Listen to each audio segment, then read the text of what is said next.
Hi, I'm good. Yeah, how are you? Cool, yeah. I just want to firstly say thanks for coming in today. You rarely get people booking in for a kind of personal shopper experience at a DVD rental shop. So I just want to say, yeah, we really appreciate your traditionalism and thanks for coming in.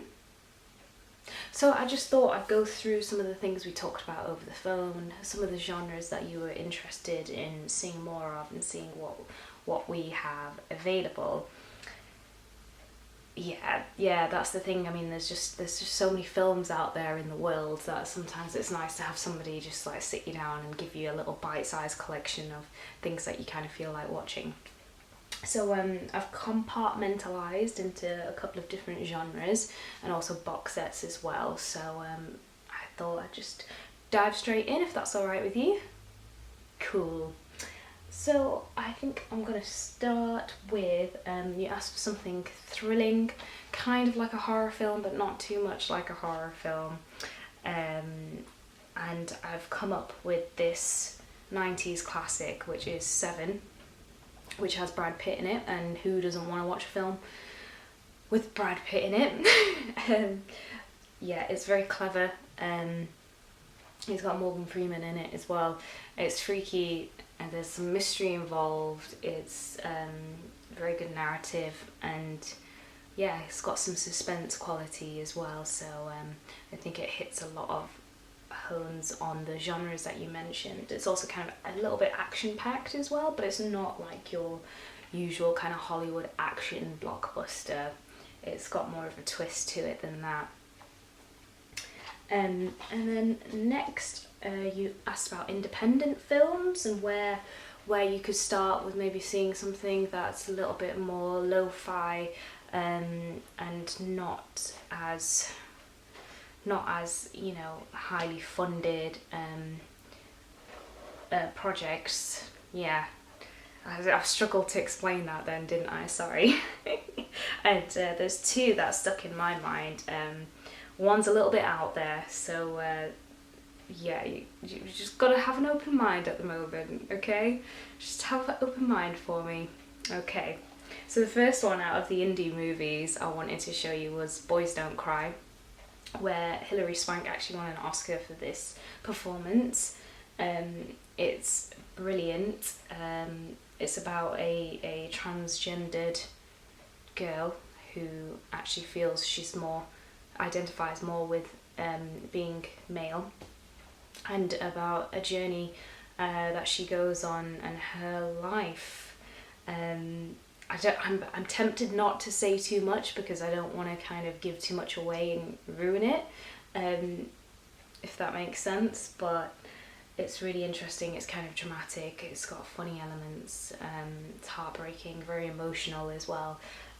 So I think that would be an interesting one to watch for you.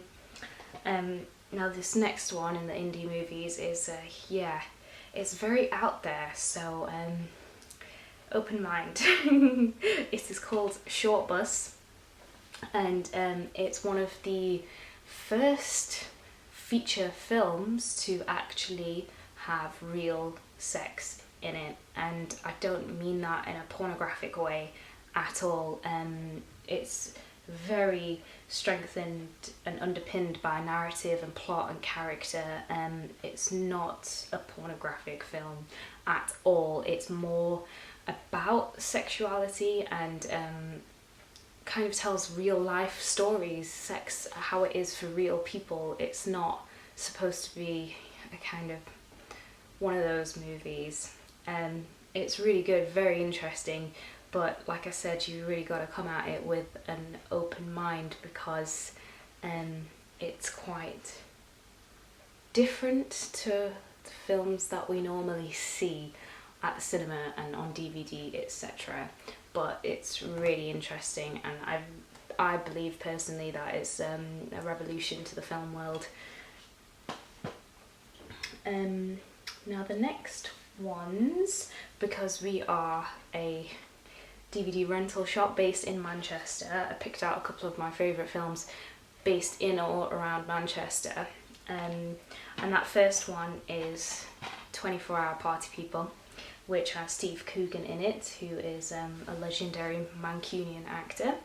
And it basically maps the music scene in Manchester in the late 80s, 90s, where the likes of the Hacienda were running, and it's also the origins of Factory Records and maps how Factory Records got started.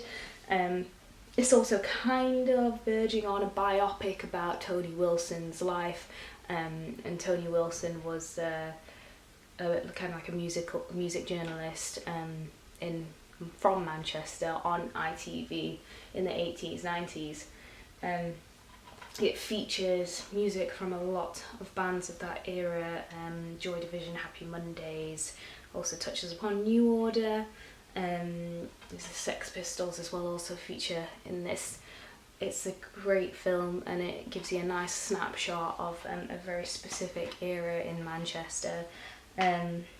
Some people would argue that maybe doesn't paint people in a completely authentic light, such as Tony Wilson, but it is wicked and really fun. And the next film is Control, which is a bit darker. It's not as humorous as 24 Hour Party People, and it's very Joy Division specific. And even more specifically than that, the lead singer Ian Curtis kind of maps out the journey he went on through life. It's all in black and white as well, which is cool. You don't really see many films these days that are all in black and white, and it was actually released quite recently.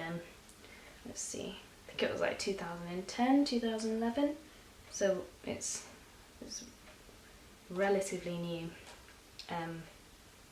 But yeah, it's really good. If you're interested in Joy Division and Manchester, that could be quite interesting to watch. And now the next genre I'm going into is foreign film.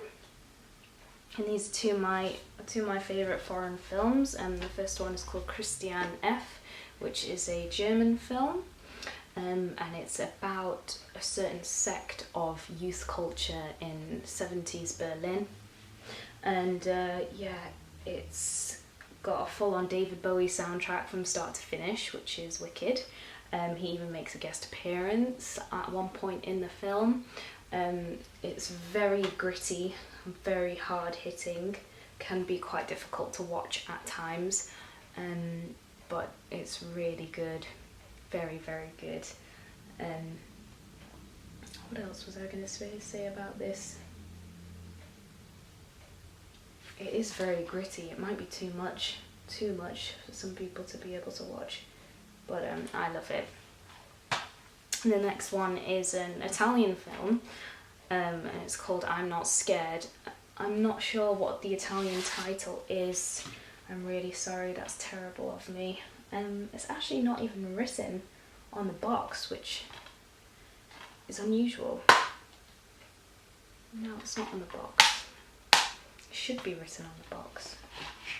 But it's based on a book, a novel, and the novel's wicked as well. This is actually the example I use when I talk about, that debate of, is the book better than the film? And normally the book is always better than the film. In this case, I think the book and the film are just as great as each other. They've been very authentic to the text, and yeah, it's really comparable. They're both very good. So it's set in a rural town in Italy, and it's about a young boy, and it's a kind of coming of age story.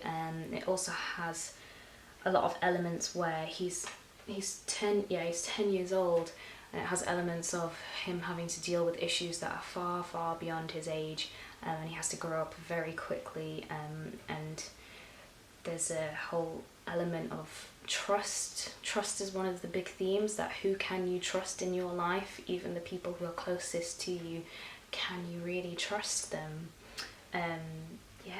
But it starts out with him and his friends playing in this kind of like a abandoned barn that's not far from their house, and he kind of stumbles across this like big hole in the ground that's got like a tarpaulin over it, and then he looks into this hole and he finds that there's another kid, a little boy, hiding in the hole. That is all I'm going to say before it ruins it. But yeah, that's what happens in the first like 15 minutes. Okay, the next couple I'm going to show is, we actually have some classics here.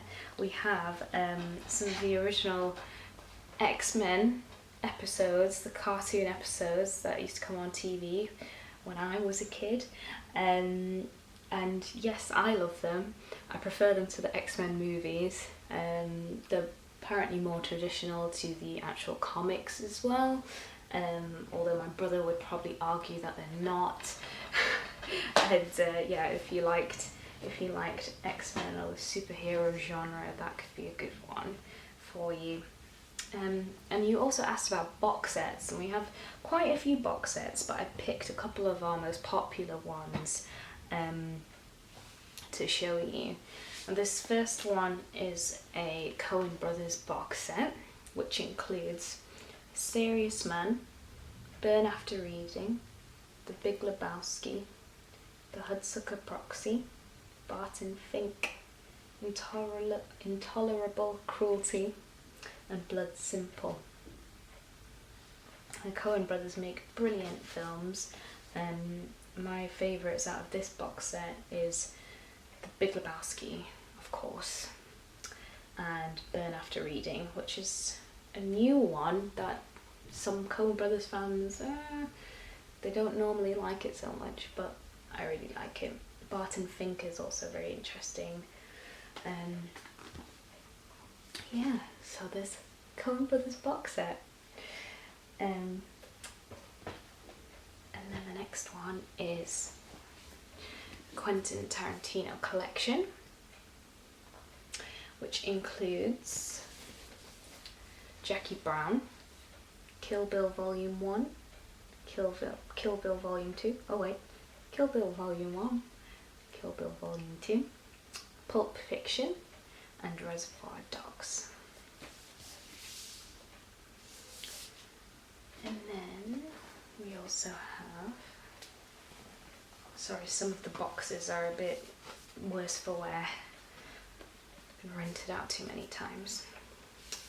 The Alfred Hitchcock collection, which doesn't have all of them in it, but it's got, I think, 25 or 20 in it, which includes The Birds, Shadow of a Doubt, Family Plot, Topaz, Frenzy, Torn Curtain, The Man Who Knew Too Much, The Trouble with Harry, Marnie, Rope, Rear Window, Vertigo, Saboteur, and Psycho. I would highly recommend this box set. I'm a huge Hitchcock fan. My favourites in here are The Birds, Frenzy as well, it's set in London in the 60s. I like the 60s. What else? Marnie. I really like Marnie, but that's because I'm a big fan of Tippi Hedren, and she was only ever in Marnie and The Birds. And Rope is also quite interesting. Rear Window is my all-time favourite Hitchcock film. You've got to see Rear Window. There was even actually a Simpsons episode based on the plot of Rear Window. What else? Psycho. Psycho, of course. I am a fan of Psycho. But don't ask me how I feel about the new remake. Well, then it's not new, it's still a few years old now. The Gus Van Sant remake, the frame by frame duplicate remake was very strange. So how do you feel about those? Yeah? Well, you can take out a maximum of 5 in the single copies. You can take out 5 at a time for 2 weeks. If you're going to take a box set, you can only take 1 at a time out, but you get it for a whole month, you know, to give you enough time to actually watch everything